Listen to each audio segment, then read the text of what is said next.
Hoje no Está Escrito, continuamos a nossa jornada pelos 10 mandamentos com o estudo do terceiro mandamento. O Está Escrito começa agora.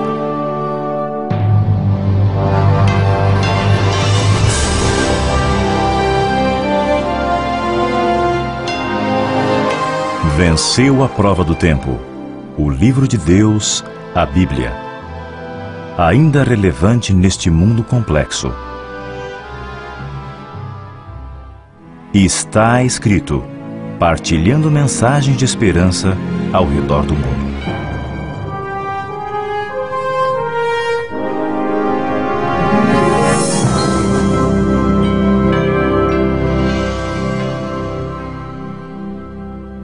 Bem-vindos a mais um programa do Está Escrito. E hoje nós estamos continuando os nossos estudos dos 10 mandamentos, nos aprofundando aqui nessas leis tão importantes para a nossa vida, com o estudo no terceiro mandamento.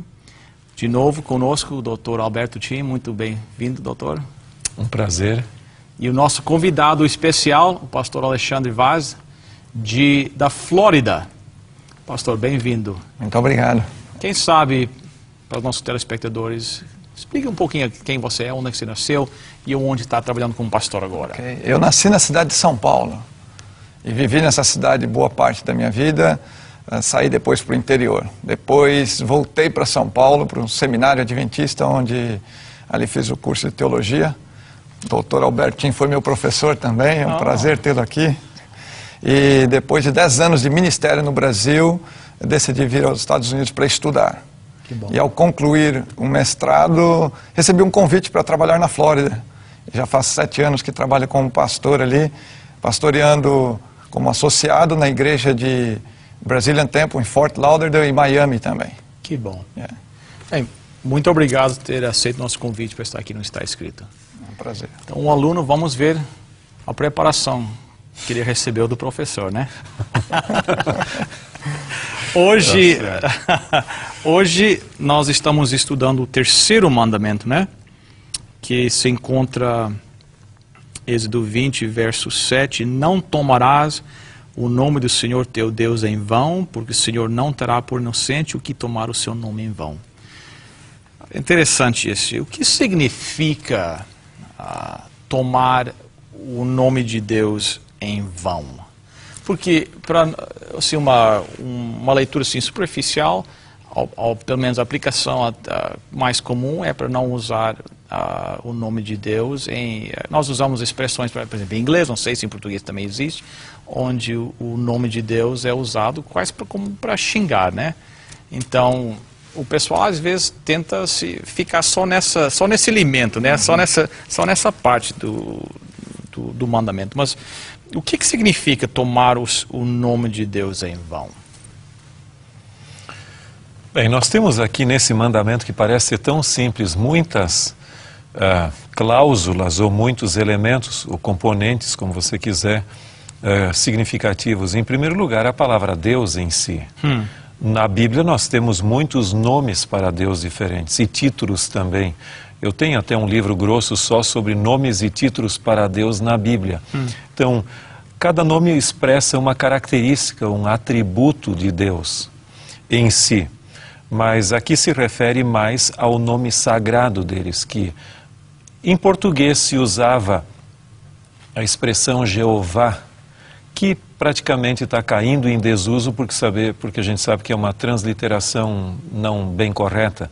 O mais natural é a palavra Javé, ou em hebraico Yahweh, que era o nome sagrado de Deus, também chamado tecnicamente de tetragrama, ou seja, você tem as 4 consoantes ali, e esse nome era tido como um nome expressando a majestade de Deus, a sua santidade ali, e até mesmo o judeu, ele costumava não usar aquele termo e substituía por um outro quando teria que ler.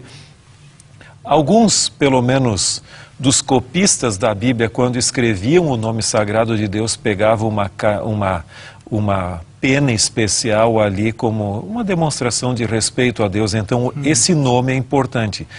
Agora, a própria palavra nome, não Yahweh o Senhor, como diz a nossa tradução, mas a expressão nome, o que seria o nome? Nome expressa o caráter de uma pessoa, de Deus aqui. O nome define, né? Exatamente. Define, exatamente. Quem é a identidade da pessoa. Agora, no período bíblico, principalmente no Antigo Testamento, e você tem o exemplo, no caso de... Não vamos ler os textos, mas, por exemplo, de Gênesis 29, 30, ali, você vai ver que os nomes foram atribuídos por Lia, Raquel, esposas de Jacó, com base nas circunstâncias que eles viveram para ter um determinado filho. Em muitos dos casos do Antigo Testamento ali, o nome era atribuído como uma maneira de expressar o que se esperava da pessoa. Você vai ver que há pessoas que mudaram de nome. Jacó passou a ser chamado de Israel, Saulo, de Paulo e tal. Então o nome, pelo menos no período bíblico, era muito significativo. E quando se fala no nome de Deus, muito mais. E é interessante ver que a Bíblia apresenta muitos nomes para Deus, identificando exatamente o seu caráter. Nós vemos, por exemplo, logo no começo do capítulo 20, Deus dizendo: eu sou o Senhor teu Deus. Ou seja, Deus Adonai. Outros textos da Bíblia definindo Deus Todo-Poderoso, o Shaddai, entendeu? Kadosh, Deus Santo. E aqui, este mandamento confirma exatamente: Deus é santo, Deus é todo-poderoso. A Ele devemos todo o reconhecimento. Esse é um dos princípios que eu encontro também nesse mandamento, o princípio do reconhecimento. Quem é Deus? Reconhecer que Deus é esse Deus santo. Nós dizemos em inglês, not to trivialize. Exatamente. Não sei como é que é a expressão. Referir-se a Ele de forma trivial, leviana, desrespeitosa. Quer dizer, há uma diferença entre Criador e criatura. Às vezes nós esquecemos isso, eu acho, na nossa sociedade. Sim. E nós muitas vezes tratamos de Deus, embora na Bíblia ele seja chamado de nosso amigo, de pai, até Jesus nos ensinou a chamá-lo de pai. Mas nós não podemos colocá-lo no mesmo pé de igualdade com os outros seres humanos, por mais importantes que sejam, porque eles não passam de criaturas e Deus está acima de todos. Interessante é que na época em que o mandamento foi apresentado ao povo de Israel, lá no Monte Sinai, o Deus pediu uma preparação para o povo. E o povo vinha de uma escravidão, vinha do Egito, de uma situação onde havia muitos deuses, animais, eram tidos como deuses, ídolos, postes e tudo. E aqui há uma relação também com os demais mandamentos, porque Deus está dizendo: eu sou o Senhor teu Deus, não tomarás este nome em vão. É o princípio do reconhecimento, mas também aí é o princípio do respeito. Ele é o Deus Criador. Então, só voltando a esse elemento do nome, então essa teologia que existe em alguns cantos cristãos, que diz que Deus apenas tem um nome. Se o nome ajuda a esclarecer ou a definir o caráter, eu, que sou um ser humano criado, tem 3 nomes: William Ribeiro Santos. Como é que Deus vai ter só... Deus que é Deus vai ter só um? Será que eu vou ter 3 nomes e Deus vai ter só um? Um nome não é suficiente, então, para definir a imensidade de Deus, o tamanho de Deus, né? Veja, nós temos que ser cuidadosos para não cair nem no 8 e nem no 80, como se diz assim vulgarmente. Em realidade, deve haver um respeito para com o nome de Deus, mas há um movimento hoje dentro do cristianismo que argumenta que simplesmente Jesus tem um nome, que é o nome Yoshua, ou como quiser ali, e que não pode se referir a ele de outra maneira. Eu creio que nós temos liberdade de traduzir os nomes. Você vai ver Jesus, para nós em português.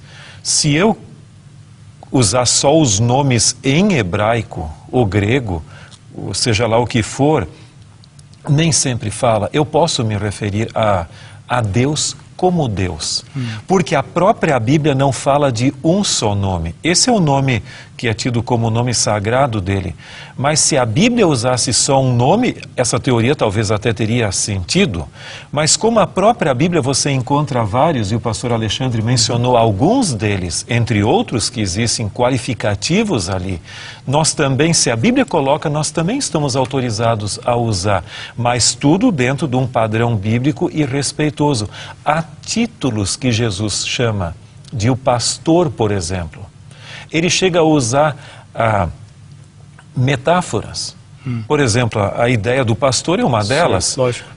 Ele também diz, eu sou a videira verdadeira e meu pai é o agricultor. E alguma coisa nesse sentido. Certo. Então você vai ver que nós não podemos ficar inventando analogias, mas se a Bíblia usa, eu creio que nós também podemos, né? Então não seria um sinal de desrespeito? Não dentro de um parâmetro, dentro de uma moldura bíblica. É que ao Deus usar essas metáforas, ao usar estes nomes, ao usar estas identificações, Ele está procurando se relacionar conosco. Porque essa é uma essência no mandamento, ou nos mandamentos. É o relacionamento de Deus. Um relacionamento que exige o respeito, que exige a reverência, mas também que envolve a proximidade. E é por isso que ele apresenta-se na Bíblia com todos esses nomes, atributos do seu caráter e com essas características, para nós também nos identificarmos, porque nós somos criaturas de Deus. E esse é um privilégio. Eu fiz uma vez um estudo e até escrevi uma monografia sobre a palavra doxa, em grego, que significa glória.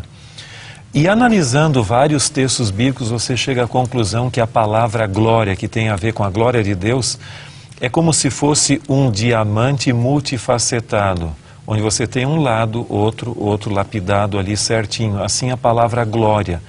Ora, se a própria palavra glória significaria o conjunto dos atributos ou características de Deus, os próprios nomes atribuídos a Deus, cada um deles nos ajuda a compreender um dos característicos ou dos atributos de Deus, porque Deus é tão grande, tão glorioso, tão majestoso e poderoso, que uma só palavra não seria suficiente para a gente compreender a majestade de Deus. Interessante, ele é um, mas envolve todos. Muitas características. É interessante. Quando ele se apresentou para Israel, por exemplo, a gente sabe da expressão Shema, a glória de Deus, a proclamação, em Deuteronômios capítulo 6. Ok, vamos lá. Deuteronômios capítulo 6, no verso 4.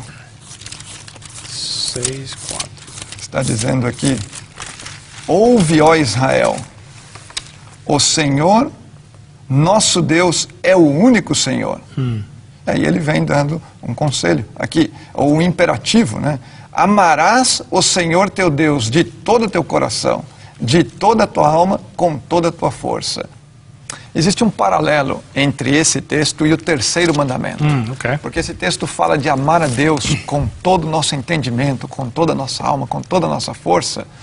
E amar significa respeitar, significa dedicar a honra, dedicar tudo a este Deus. E muitas vezes nós desonramos, tomamos o nome de Deus em vão, por não amá-lo devidamente como ele precisa ser amado. Agora, este verso aqui em Deuteronômio pode criar um problema, porque diz, é o único Senhor, então, um Deus só. E aí é trindade. Então, será que isso não é um conflito aqui? Uma pergunta muito interessante. Pessoas que não acreditam em Deus Pai, Deus Filho e Deus Espírito Santo como sendo três pessoas em uma unidade, costumam usar esse texto, ouve Israel, o Senhor nosso Deus é o único Senhor, para tentar provar a não existência da Trindade. Só que a palavra hebraica traduzida aqui nesse texto como único não quer dizer uma pessoa exclusiva só. Ela tem a ênfase de uma unidade na diversidade até. E é o mesmo termo usado em Gênesis, o capítulo 2 e o verso 24. Gênesis 2, 24, onde se refere à criação do ser humano. E a sua união com, no caso, o homem e a mulher. E o texto diz: por isso deixará o homem pai e mãe e se une à sua mulher, tornando-se os dois uma só carne. Esse uma só é o mesmo texto usado ali para um Senhor. E nós podemos ver claramente aqui que um homem e uma mulher tornando-se uma só carne. Então, isso não exclui a Trindade. Eu creio que na Bíblia nós temos base bíblica suficiente para crermos na pluralidade, na divindade, sendo um só Deus em 3 pessoas, como já é evidente no Antigo Testamento e se torna bem mais explícito ainda no Novo Testamento. Então, seria correto em dizer, então, que o mandamento de não tomar o nome de Deus em vão seria não tomar o nome de Deus, Deus o Pai, Deus o Filho, Deus o Espírito Santo. Então, negar o nome de Deus, negar a existência da Trindade é tomar. Então, seria também usando o nome de Deus em vão, negando a existência da Trindade. Eu creio que sim, porque veja o seguinte, tudo aquilo que conspira contra a divindade. Veja, eu não posso... Bem, há um livro que diz um pensamento que eu acho muito interessante, que diz o seguinte: no início o ser humano foi criado à imagem e semelhança de Deus, e até o próprio plural é usado ali, a nossa imagem e semelhança. Certo. Agora, as pessoas hoje estão recriando a Deus a sua própria imagem e semelhança. E nós não estamos autorizados a isso, nós temos que aceitar a Deus como revelado nas Escrituras e não como eu gostaria que ele fosse. Quem sabe nós podíamos, nos minutos que restam, conversar um pouquinho sobre as maneiras ou os modos de desrespeitar a Deus. Nós falamos que um exemplo é negar a existência da Trindade, seria desrespeitar a Deus. Quais seriam outras atitudes nossas, quem sabe, ou ações? Quando o mandamento fala não tomar o nome de Deus em vão, também está se referindo a não jurar usando o nome de Deus, jurar falsamente. A própria Bíblia confirma isso, nós podemos encontrar passagens para este tema. Por exemplo, Levíticos capítulo 19, verso 12. Okay. Menciona aqui: não jureis falsamente pelo meu nome, pois profanaríeis o nome do vosso Deus. Eu sou o Senhor. Então Deus está sendo bem claro aqui, não tomar o nome de Deus em vão, não jurar falsamente. Mateus 5:33 também apresenta aqui a respeito deste mandamento. Mateus capítulo 5, no verso 33, nós vemos aqui Jesus declarando: ouvistes também o que foi dito aos antigos? Não perjurarás, mas cumprirás teus juramentos ao Senhor. Então essa é a mensagem bem clara do mandamento. Então isso significa que quando alguém às vezes tem que ir para tribunal e é pedido, eles pedem para jurar em tribunal, seria então se violar os mandamentos, jurar em tribunal? Como é que seria? Eu creio que quando a pessoa jura que vai dizer a verdade, somente a verdade e nada mais do que a verdade, ele está simplesmente assumindo uma responsabilidade. Agora, quando nesse juramento eu coloco em nome de Deus, eu digo isto, é um pouquinho complicado quando você acaba responsabilizando a Deus.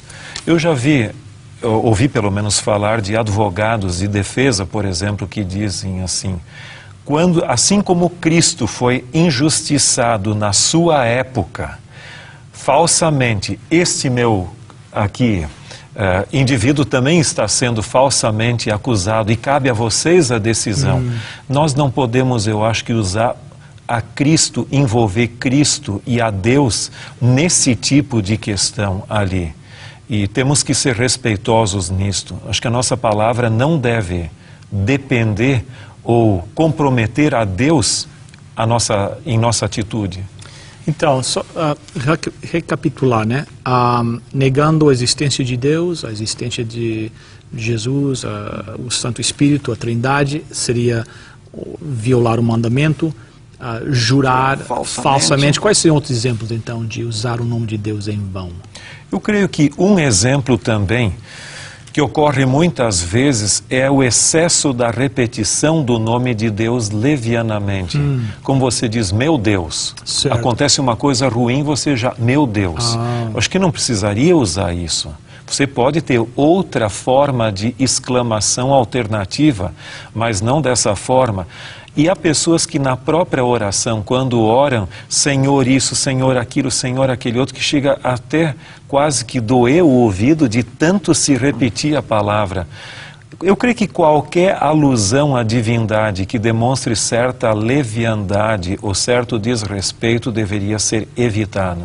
Porque Deus é santo. Lógico. E nós temos que demonstrar reverência para com Ele. Se o texto bíblico diz que até os anjos no céu respeitem e reverenciem a Deus, quanto nós, seres humanos pecadores. Às vezes nós temos mais reverência pelas autoridades do mundo do que pelo Criador do mundo, né? Poxa, quando se nós fôssemos falar com o presidente de uma nação, ou secretário-geral da ONU, ou seja lá quem for, nós procuraríamos escolher bem as palavras. Exato. Agora, na oração, o que muitas vezes acontece, a gente ora para Deus, quando chegou no final da oração já nem lembra o que disse, porque foi memorizada, decorada, então parece que é uma falta de respeito, né? Nós temos falado agora de atos, de falar, né? Mas será que existem outras atitudes que nós podemos tomar que seriam uma falta de respeito a Deus? Tem uma passagem na Bíblia, 1 Coríntios capítulo 10, verso 31. 1 Coríntios 10. Capítulo 10, no verso 31. Neste verso, também nós podemos fazer aqui o paralelo com o terceiro mandamento. Ok. Porque este verso, ele é bem claro na sua afirmação, dizendo, portanto, quer comais, quer bebais, ou façais outra qualquer coisa, fazei tudo para a glória de Deus. Ou seja, através da nossa vida, do que nós comemos, do que nós falamos, do que nós fazemos, nós estaremos honrando ou não. Nós estaremos respeitando ou não a Deus, que é o nosso Criador. E nós somos criados à imagem dele. Então devemos, em nosso viver, honrar também o nome de Deus. Agora, eu creio que a maior forma de tomar o nome de Deus em vão é a nossa própria atitude. Quando eu me chamo de cristão e não vivo o cristianismo, é o maior desrespeito possível. Não é sem motivo que o famoso filósofo alemão Nietzsche chegou a dizer que o maior argumento contra o cristianismo são os próprios cristãos. Né? Agora, o texto bíblico, eu aproveitei que você foi para Coríntios, 2 Coríntios, capítulo 3, verso 2, é bem claro, referindo-se a nós como cristãos, vós sois a nossa carta, escrita em nosso coração, conhecida e lida por todos os homens. Há outros textos que falam que nós somos embaixadores em nome de Cristo, de Deus em nome de Cristo. Também Jesus falou que nós somos a luz do mundo e o sal da terra. Então, se nós não queremos, desculpe a expressão, blasfemar o nome de Deus, ou tomar o nome de Deus em vão, ou até denegrir a imagem de Deus, nós deveríamos, como cristãos, viver uma vida coerente em todos os sentidos, para que por nosso viver, pelo nosso exemplo, o nome de Deus seja glorificado. Com o título de cristão, seguidor de Cristo, vem muitos privilégios, mas também vem uma responsabilidade, né, de ser uma testemunha de Deus. Jesus coloca isso, né? Sede meus imitadores. Agora, e você vai ver uma coisa muito importante também, é que o mundo e os cristãos gostariam de ver em cada um de nós a mesma coerência de vida que havia no fundador do cristianismo, Jesus Cristo, que não só falava a respeito da verdade, mas ele era a verdade. Quanta diferença no mundo haveria se todos os que levam o nome de Deus tivessem uma coerência semelhante de Cristo? Isso é verdade. Um dos meus textos favoritos para terminar é em Atos 4, 13, onde diz, ao verem a intrepidez de Pedro e João, sabendo que eram homens iletrados e incultos, admiraram-se e reconheceram que eles haviam estado com Jesus. Que coisa formidável. O comportamento daqueles homens, a coragem deles, testemunhou que eles tinham estado com Jesus. E de acordo com a história, eu acho, o doutor pode me corrigir, desse ponto em diante, começaram a chamar os seguidores de Cristo de cristãos, os pequenos cristos, né? E esse é o lado positivo do mandamento. Exato. O mandamento falado na forma positiva é isso. Viva honrando a Deus. Dignifique, testemunhe verdadeiramente de quem é o Deus que você adora, de que mesmo você naquilo ama que, com toda a força. Em tudo, mesmo em tudo. E naquilo que comes e bebes. Exatamente. Pastor Alexandre, para terminar, podia orar pelos nossos telespectadores. Pai querido, muito obrigado porque Tu és o nosso Deus. Ao aprendermos da Tua palavra hoje, nós queremos pedir a Tua bênção para vivermos uma vida que honre e testemunhe dignamente de que Tu és o nosso Criador, o nosso único e verdadeiro Deus. Abençoe aos telespectadores e a todos, em nome de Jesus. Amém. Amém.